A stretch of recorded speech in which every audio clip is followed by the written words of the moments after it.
যারা সবজি খেতে ভালোবাসে না তাদের জন্য আমার আজকের এই রেসিপিটা। কেটে নিয়েছি আমি কাঁচা কলা। একটা কাঁচা কলাকে আমি এরকম গোল গোল করে, মানে যেরকম করে আমরা গোল করে আলু ভাজি সেরকম করে কেটে নিয়েছি। তো একটু জলে ভিজিয়ে রেখে দিয়েছিলাম। তারপর একটা পাত্রে নিয়ে নিয়েছি বেসন, তাতে দিয়েছি একটু নুন, দুটো চিনির দানা, আর দিয়েছি একটুখানি মিট মশলা, একটু সানরাইসের গরম মশলা গুঁড়ো।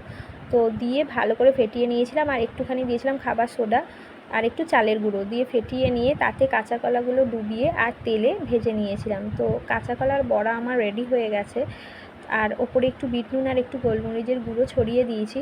তো তোমরা জানিওই চটজলদি রেসিপিটা তোমাদের কেমন লাগলো।